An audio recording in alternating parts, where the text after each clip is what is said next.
You can recognize this technique by a linear shape, activated texture, and movement in the layers. Divide the hair into 4 quadrants, starting from the center of the fringe to the nape. The second parting should be from the highest point of the ear across the apex to the other side. Using your CHI hair clips, secure all loose hair in each quadrant to the base of the section.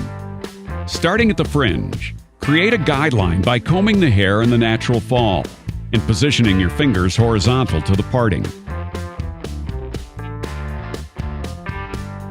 Distribute the hair forward with a horizontal projection.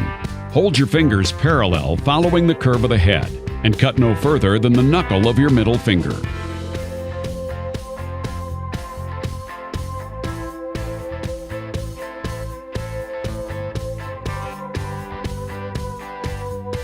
Continue working with precise partings and consistent distribution. Use your comb as the reference point for even distribution. To increase the length at the sides, use the palm-to-palm technique and position your fingers non-parallel to the parting.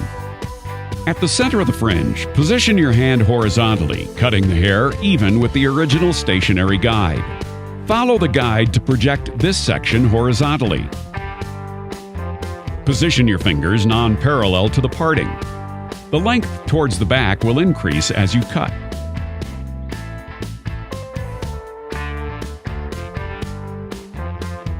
Create a secondary guideline in the crown area using a subsection from the apex, combing the hair straight up at a 90-degree angle.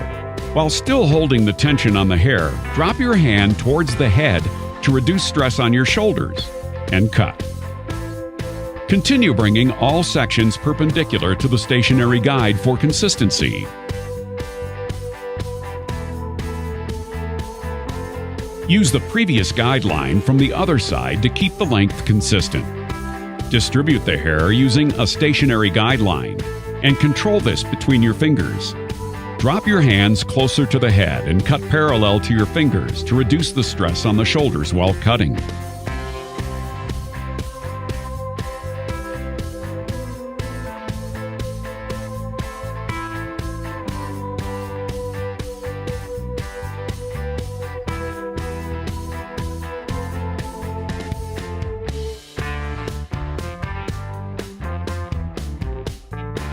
Comb all hair down to utilize the slithering technique in the fringe.